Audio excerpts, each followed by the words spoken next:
Welcome to EDTech Monday Uganda, brought to you by MasterCard Foundation in partnership with the Innovation Village through the EDTech Lab. EDTech Monday Uganda is a platform to engage Uganda's EDTech community and other relevant stakeholders, including government, the private sector, the donors, on the emerging topics of education and how technology can address these challenges.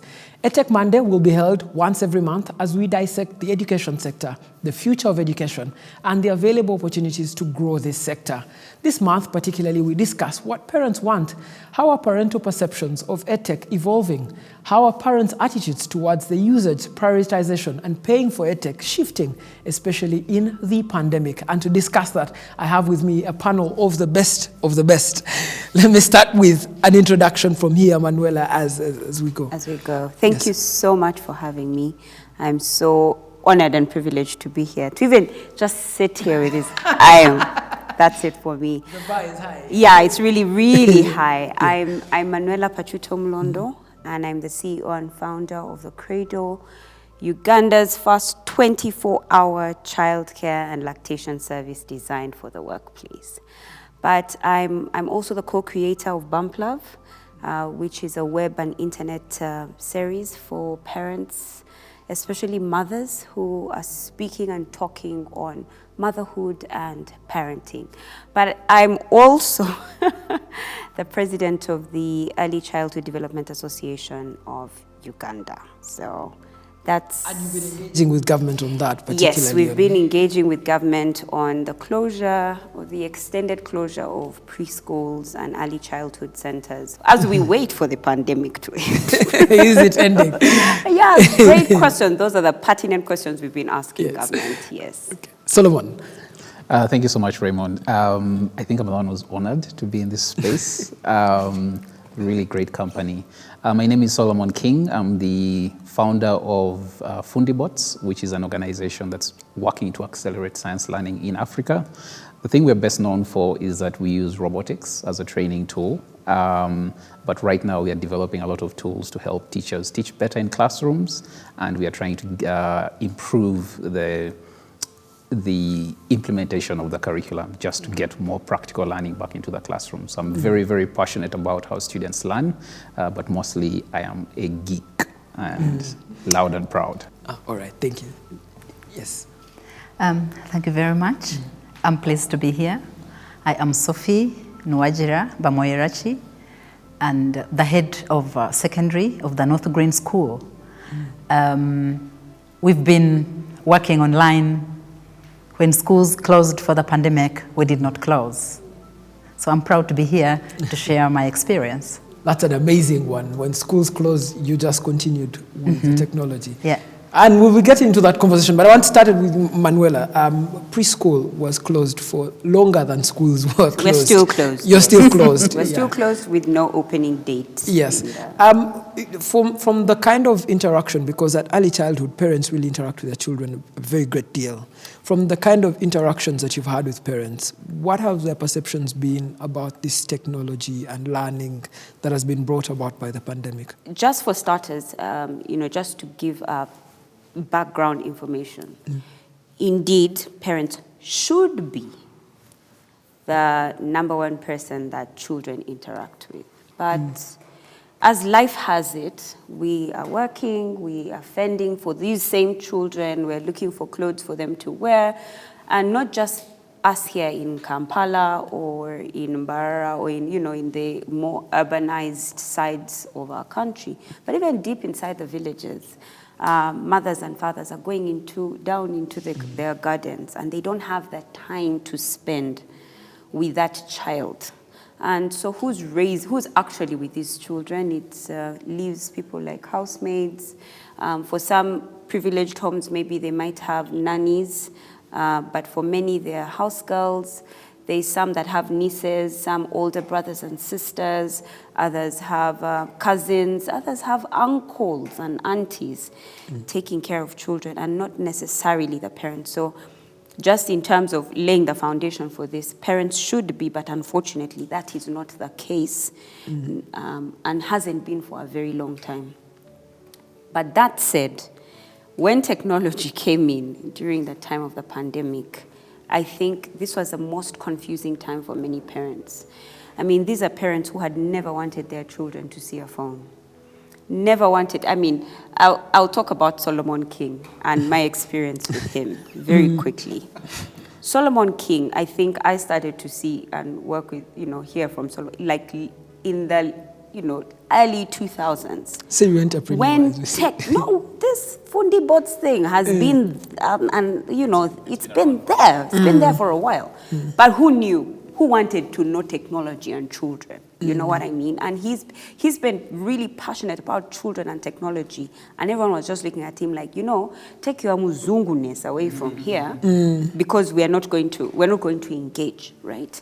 So now a pandemic comes in and now you're being told they need technology. Parents were absolutely confused. Confused because they didn't know how to work with it. But also it didn't help that now children had not been, I want to say trained, but I want to say that in huge quotes. Because that every time they see a phone, they're being slapped. Leave my phone alone. Don't Stop touch playing that. with my phone. Stop playing with my phone. Don't do this. Don't, every time. And then all of a sudden now you're saying, now, come. Now, look. Now, you see, they said. A very confusing thing for a child because what was being refused of me is now being brought in to teach me the things that might, I was being taught. So I feel like in this time of the pandemic, it's been very confusing for many parents, not knowing what to do with it and having to jump in 100% because they had no alternatives. And children also being as confused because now after 10 minutes, they are tired. And yet, they could have gotten that time to engage with technology, but couldn't. And now, they're being forced into it. So it's been quite confusing. Solomon, when this pandemic started, for you, it must have been deja vu. It must have been, I've always told you this is coming. Now it's here. But in terms of adjusting the mindsets of parents to appreciate the amount of technology they need to expose their children to. How would you have handled it as a parent? The last time I checked the statistics, you have between 18 to 25% of Uganda's population as an urban population. When we talk about parents in this context for digital and tech, we are missing out on an audience of 75%. Even the 25% that's in urban areas, you're counting people within Kampala, but how many of these people actually have the tools? How many of them can give their kid a tablet, a computer, an extra phone? You find that percentage drops. I would strongly bet that it's probably less than 10% of Uganda's audience. So conversations like this need to be had with that grounding. When you ask me how I would approach this for tech as a parent, I would probably be like, we go as low as possible, right? What does EdTech look like for someone in a village in Katakwi? And I just want us to pause a little bit there because some of these conversations happen in silos and echo chambers, right? Because we're thinking, we need to, create this wonderful world of everyone is online, etc. But are we really online? Is digital inclusion a thing for everyone in Uganda? First forget about Africa. So once we've laid that foundation, now I'm like, okay, so maybe let's talk about the 10%. I think, and this is something that I shared with Manuela on one of her shows, I think one of the challenges that we have as people is that we are very reactive. We respond to situations after it's happened. We don't really anticipate some of these things. I mean, the pandemic showed everyone that everyone in the world was not ready for this kind of catastrophe. And the thing that sticks out for me when it comes to parents is, one, have you given your child permission to explore? Like she was saying, we like to box, we like to create controlled environments. And for most parents, the challenge with the pandemic is that they found themselves, first of all, in a space that they were not familiar with. But then almost immediately, schools we're sending work to parents and saying, sit down with your child, do this. The average parent doesn't really know what the child is studying in school, all right? Even regular days, homework is stress. Yeah. So now you're adding a layer of technology on that. You're adding a layer of connectivity on that. You're adding a layer of devices on that, you know? It's really complex. So if you ask me what would a parent have done, there is no answer, because this was an unprecedented scenario. And what we can do now is have conversations around what can we do for the next time this happens. Because this and unfortunately, I'm a scientist. So in my mind, I'm like, this was the first of many. Yeah, because we won't go around that. But I think it's a good conversation to figure out. I feel COVID was a perfect opportunity for us to look at the nakedness of ourselves and say, what's missing and how can we fix it? Yeah. Sophie, you are in the actual practice of education, and when the pandemic happened for you, you said, we didn't stop, you just moved over. How was that transition period from teaching people in a classroom to eventually now doing it online? And how did that affect your numbers at school? How did it affect the perception of children to education? How did it affect the parents also, the perception of the technology that you're giving? Okay. So when schools were closed, we definitely did not close. We only went off for holiday, which came at the right time. And we swung into action, engaged with Microsoft Teams, and got everybody on board. The teachers had to train throughout the night to get everybody ready. We only had a week of 3 weeks, and then we swung into action. Then we had to start training the students, and we got everybody on board. We had, to begin with, we had videos, which we look at now and we laugh because what had become so complicated for us is now obvious, even for the students. So, the child of these days is very quick to learn. So children did not have any trouble. Yeah, it's the parents and the teachers. For us, when the students were walking, for us, we were running. The only good thing is that for us as teachers, we had to run before the action. So when the children came on board, we were already prepared. So it's the parents who had it a little bit rough to begin with. However, it wasn't a problem really that I can talk about, because our students, we had the policy and a system where a child would get up in the morning, have breakfast, put on their uniform, and by 7:30 in secondary, all the children were before their laptops or computers or whatever gadget they were using. And then we would start with the daily devotion at 7:45, and by 8, everybody's ready for the lesson. So there wasn't much. Did you still have to ask the children to wear uniforms even when they weren't coming to school? They had to wear How did they receive this? Because then they would feel that they are in school. Yeah, they felt that they were in school. Yeah, because if we didn't encourage them to come in pajamas and sit before a camera for a lesson. They had to have uniform. If they didn't, like some of them outgrew their uniforms, and then we encourage them to wear like a T-shirt or a shirt that's close to the school uniform. Everyone came on board very quickly, even the parents. The parents were very supportive.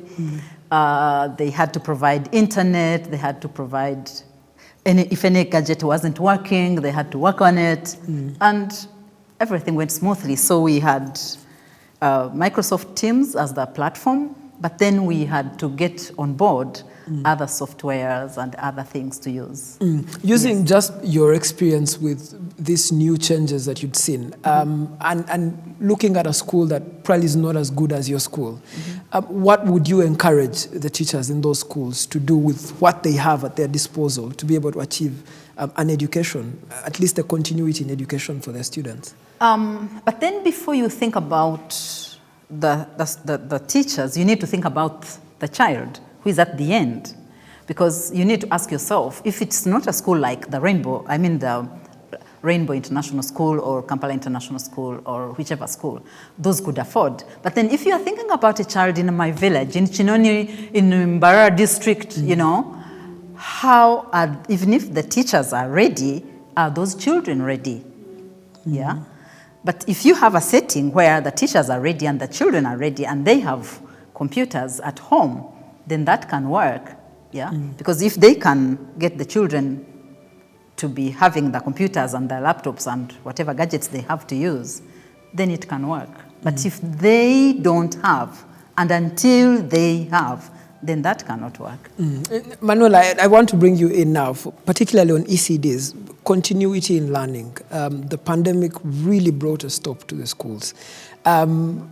People like Sophie's school were lucky to have continuity, but for ECDs, how does that continuity look like? How does continuity look like for a 3-year-old whose attention could be changed by just looking at a tab and they are fascinated by the button, they are fascinated by the color of the tab, and the teacher on the other side is trying to tell them something? So I was listening to her and I was just like, wow, it must be so good to teach and people are listening the full day, because you guys would do full day lessons. You can't do that with ECD. Even if you wanted to. There's just absolutely no way. Unless the educational material is engaging. As long as you have a human being on that end and a child on this end, and they're not animated and they can't touch them and they can't, an ECD child's learning stops at that point. However, if you had material which is on the iPad that they can touch and feel and see move, they will stay engaged. I'll give you some examples of what I saw ECDs doing in this period. And I remember speaking a lot to all of them. They would send work, 1 + 1. It's like you take a screenshot or a picture of that, you know, of the work, and then send, and then say, let the child do, and then take a picture and send back. And I said, guys, we have to move past that. We have to make learning a game for them, so that now it can become an experience for them. They can no longer learn by just looking at it as a Microsoft Word document, as an Excel sheet. That's not how education would continue for children in ECD. So it's imperative, it's important. We need to work with people like Fundi bots to say, please, to work with Innovation Village and say, Innovation Village, can we have these EdTech people that can get this material in our curriculum, right? And make it interactive for the children, so that now they can do 1 + 1 here on the tab, not someone telling them 1 + 1. Because we realize that that's what the kids are very interested in. When they get our phones, they're playing games. So we need to turn our educational material into games for them. That's the first thing. The second thing that helps continue children's education is who they interact with. Who is seated by them by them as they play, learn. and learn. I mean, for children, play is learning. Who's there with them? Because it's important that there is someone who's taking them through what they're doing, right? So for many of us and for many homes, we don't have the honor and the privilege to have, you know, an educationist with our children. But therein lies a huge opportunity for young ladies who are in S4, S5, S6. I mean, our economy has taken in loads of girls to do universal secondary education and universal primary education. They've gone up to campus, they've finished campus, they are done with school, and there's no jobs. You know what? They're children in homes. If anything, these young ladies would be a great resource for parents and for families and for these children in ECD to be able to help them learn through EdTech. Now, these are people who have gone to school, they are exposed to technology, and then all they would be doing is getting an extra buck as they wait for, at such a time as when they will have a job opportunity, to now work with a child. To be honest, that's what the Cradle is trying to do right now, to tap into the resource of young people who are out there looking for jobs, to say, you know what, here is an opportunity. We have, I mean, we've seen the latest statistic, UBO statistic that came out, 17% of our population is under the age of 4, and it's the biggest. You know, I was laughing in a group and saying, essentially, Uganda is a 4-year-olds. 4-year-olds, only 4-year-olds. It is a nursery school. It's a daycare center, actually, because nursery school was the next level. So our entire country is a daycare center. If we're to look at the number of people that don't have jobs vis-a-vis the number of homes that have children in them, our young people would have somewhere to start. Now, I would say, you know, and I mean, this is something that our sponsors speak about. Is, you know, is this gainful employment? Is this dignified employment? Is it dignified? Is it? And when I think of it, I say to myself, for a very long time, early childhood in the developed world has been done actually by people in school who have gone to school. And so that has lifted their levels of their human capital.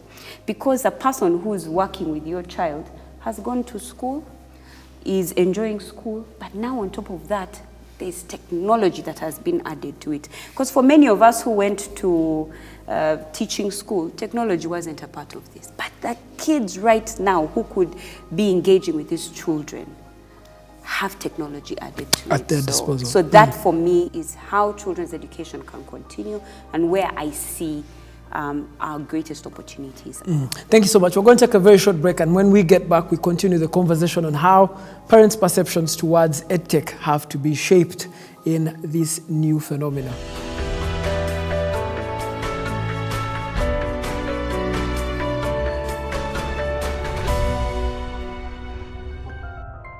Thank you so much for staying with us. We're having a conversation on perceptions around EdTech, particularly for the parents. Before we closed off, Solomon, and I wanted you to pick it up from here, we're discussing how different can you change the way children interact with their education materials. And I know that you do robots, which are a very complex form of science.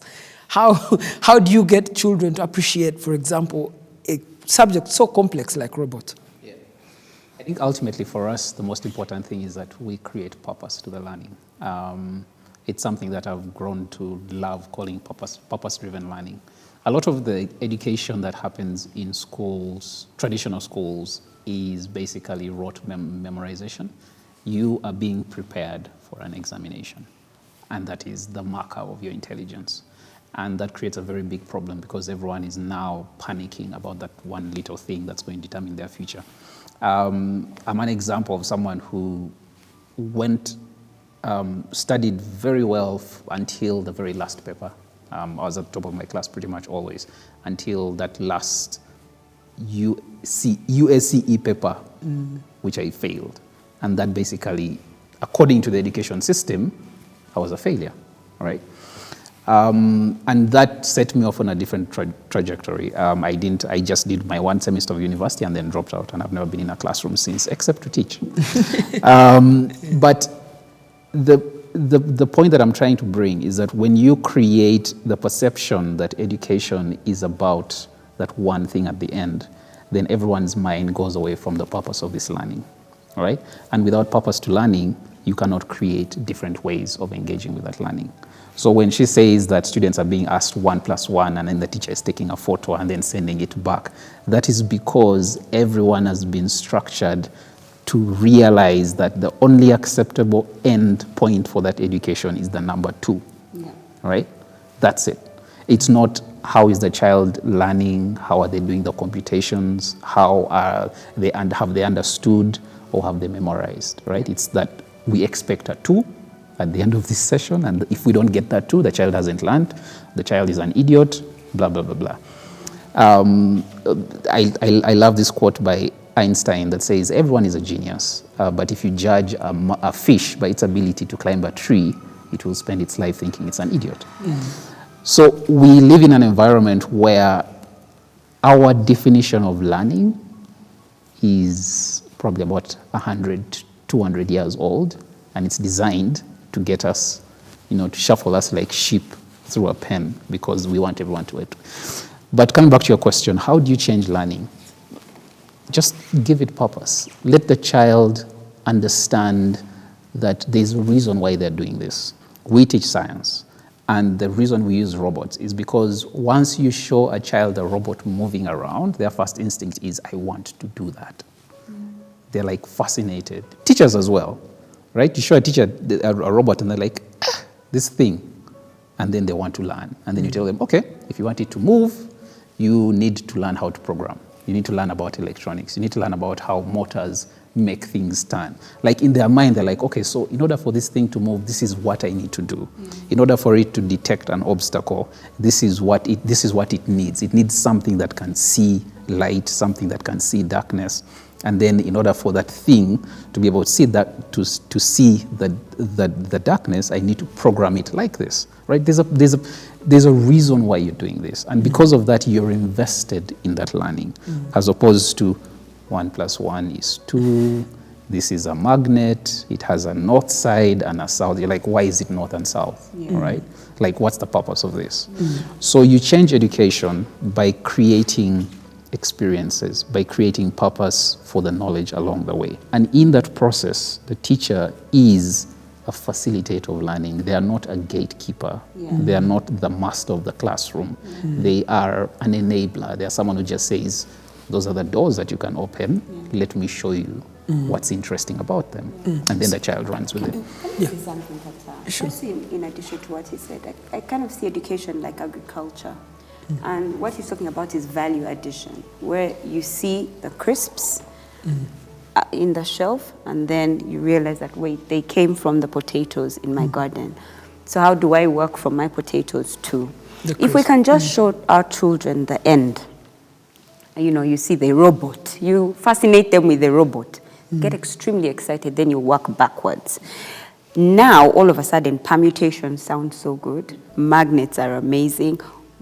All of these things, the physics, the chemistry, all of that now becomes a fascination for them. Now they want to do it. Or they've listened to a song on the radio, a guy mixing something, doing this. How did you work it backwards? And now they want to go to music school because the behind the scenes is now what they're interested in. Because we don't want just people who put crisps on shelves. The crisps have to come from somewhere. So just to explain, because now our education system is the potatoes in the ground. And so trying to interest someone in those potatoes, it's really difficult. But the Pringles on the shelf, people want that. Sophie, I need to bring you in here. Education, more often when we speak about it, we forget that it exists also in an ecosystem. And in this ecosystem, there's this thing called curriculum, which parents are really concerned about. So even when you'd have teachers who are willing to innovate around education, parents still demand, at the end of the day, is my child scoring well in mathematics? Are they passing physics? Are they passing biology? Because that's how they will get into university and then get good jobs. How do you manage these perceptions of parents together with the changing nature of education? When we start the academic year, we give out a calendar. And on the calendar, we have got 3 times in a year when a parent can come in to talk to the teachers, besides the obvious times when they can come in to look at what the child is doing, follow up with the teacher, and so on. So we have got parents on board to see what the children are doing. So they are not sitting summatively at the end to ask, what did my child get? Yeah, they are involved. A child right from the primary school is required to read a book and write a book review. And then the parent signs, yeah? The parent signs and then shows that, yeah, I know what the child has done, has read, or whichever activity, if there's an experiment to be done, then the parents are also involved. And we are getting parents more involved in what to do, yeah? And also, even when it was during the pandemic times, we had to bring in parents online to speak to the teachers. We arranged parent-teacher conferences online, and a teacher would call a parent and talk. There was a schedule, and it worked. So if you're asking about the grades, of course, everyone is interested in the grades, but then we don't work on it summatively for the parents to wait at the end of the line to see the mark. They move along with us formatively to check what the children are doing, and it's working. Yes. Manuela, you want to... Yeah. There's an unknown author who said, you cannot raise your children the way you were raised because you'll be preparing them for a world that no longer exists. Uganda 18 years from now is not going to be this one. Like, absolutely not. So if you're taking your child to a place where you're still asking for grades, you as a parent, for sure, you have a problem. And if you go into a school where you ask about the grades and they'll give you, even parent-teacher conferences now for me, when I go into the school, I'm asking for, I don't want to know grades. I want to know, how is my child interacting with other children? How are they solving problems? Are they asking questions? Are they asking the right questions? Because I'm preparing them for a world that does not exist now.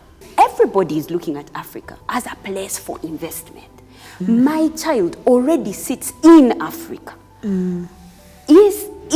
Is Africa going to be taken away from my child with my eyes open because I'm preparing them for the Uganda of now? Because that's what my parents did. They prepared me for now. What am I doing to prepare my child for the future?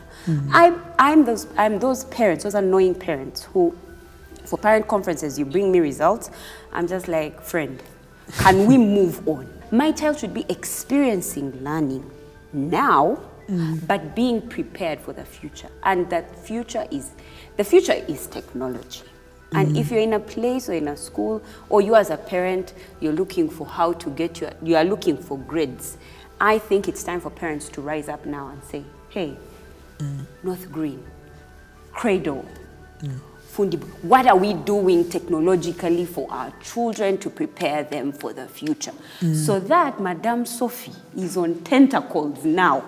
We're saying, if we're looking for grades, we should look for grades in technology. Because what our children's counterparts are doing in Japan, in Israel, we would cry if all we wanted was to find out if our child knows 1 + 1, and that equals to 2. It is 2.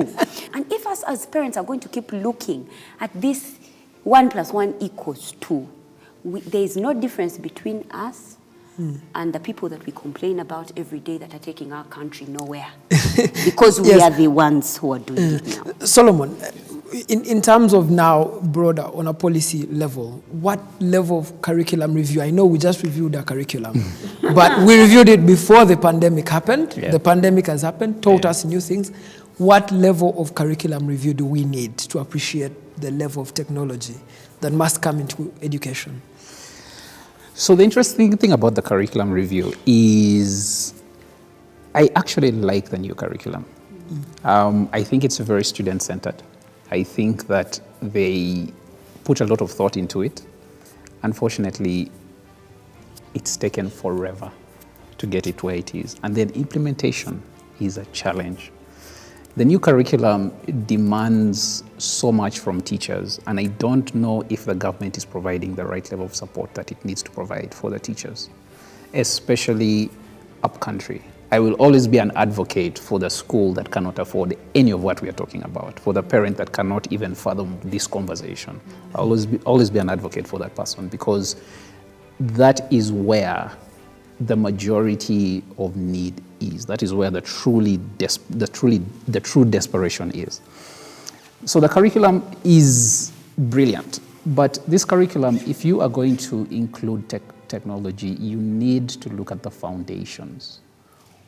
And these foundations for me are basically two main things. Technology relies on access, internet. Technology relies on power, electricity, all right? that is foundational infrastructure that we need to have in place before we can even get excited about ICT and digitalization and all these things. If I don't know what percentage of the country is electrified. I know it's a low number. 20% now. 20%. Okay. 2 in 10 Ugandans Wow. have access to electricity. Yeah, and even then it's not stable because our Gulu office is like has power and it's in town. So imagine the town and then you just move 5 kilometers outside of town and it's just. So having conversations like this always amuses me because I'm like, all right, we're here seated in places where if power goes off, we tweet. If the internet is bad, we tweet. We're like, oh, I'm going to complain to MTN, blah, blah, blah. But at the end of the day, there's an audience out there that has no idea what you're talking about. And so we have a lot of ecosystem challenges that we need to address. And this is something that the government needs to pay attention to. You cannot claim to be helping the country move forward, and then you're switching off the internet. Number one, that is personal beef for me. But two, you cannot claim that you are preparing us for the future when you are not laying the foundation for that future, right? Internet access, maybe you can say it's, but electricity, really, there's so many ways to deliver content, but the device needs to have power. Right? And so maybe we talk about solar and all these things, but for people in the education space, there are so many ecosystem challenges that need to be resolved before we can get there. That said, there are lots of players that are actually trying to solve these issues. I mean, we are trying to do that. Every single tool that we build, we're always asking ourselves, what is the most power efficient way of delivering this? We are trying to develop low-cost learning tools that students can use in their homes, deep in the villages, that maybe require a charge once every 6 months, something like that. There are solutions that are being worked on, but there is a dichotomy to this. The government has a role to play. We have a role to play. We can't keep blaming the government all the time. No.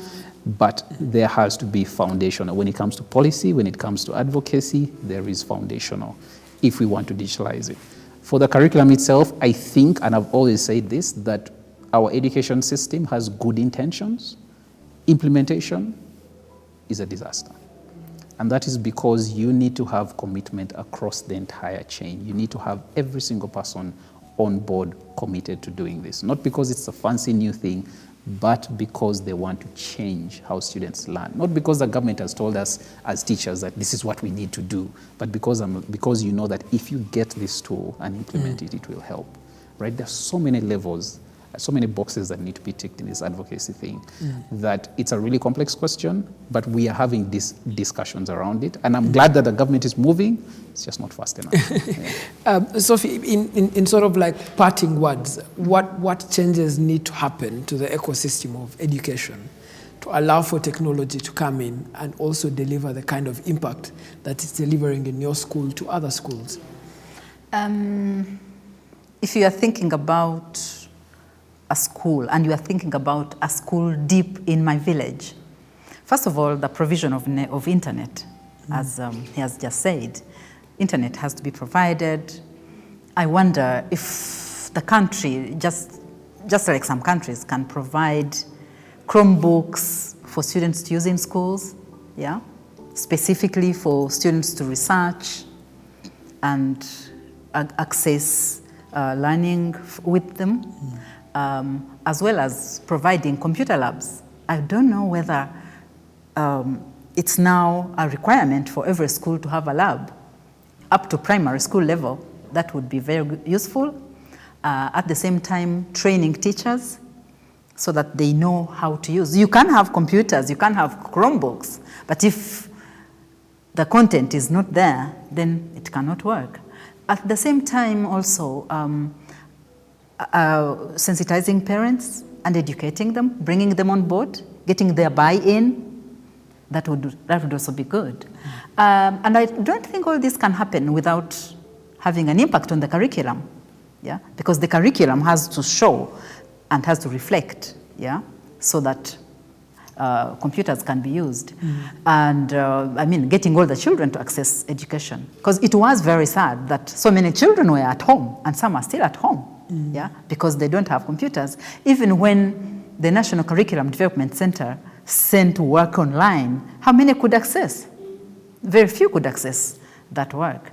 So there is a lot that has to be done in terms of the curriculum, the training of the teachers, the content, then the children themselves being able to use it. Because, of course, when you look at the children being what they are going to stray away from the right thing. Because, you know, when a child gets internet, the first thing they think of is games or YouTube or social media. So also the children have to be sensitized. And if parents can come in to bar some sites, websites, and using softwares or programs like Cold Turkey to bar them from going to certain sites, that would work. But on the whole, I would look at this as a government initiative. I'm sure that government would like to deliberately take that move of getting all the schools online. I wonder if that's possible. That's for government policy makers to do. Yeah. All right. But it can be done. Yeah. Manuela, your parting shots on this discussion, but also I know that I want you to speak to the role that private sector can play, because you're the private sector, for example, and you're doing some interventions at the moment which are helping. Yeah. What can government do to enable those? So it's so funny because I was hoping that was where he was going to also jump into when he talked about policy. If there's any group of people that are willing to work with the government, it's us in the private sector, especially the young people in the private sector, because we know what's going on out there. We're not politicized. We're in this place where we are ready to go. Yeah, and I feel that government has not harnessed us. Government has not used us, especially like now, for example, the ECD sector is entirely 100% in the hands of the private sector, which I find extremely sad, because then who regulates us, who checks on us, who does anything with absolutely no one, right? And yet this is what the highest number of the population of the country. The human capital is in the hands of the private sector as we speak, like the base of our capital, of our human capital, is in the hands of the private sector. Nobody watching, no one looking, no one caring. Even when the last ECD policy came out, we just got that one statement: children under this age completely in the hands of private sector.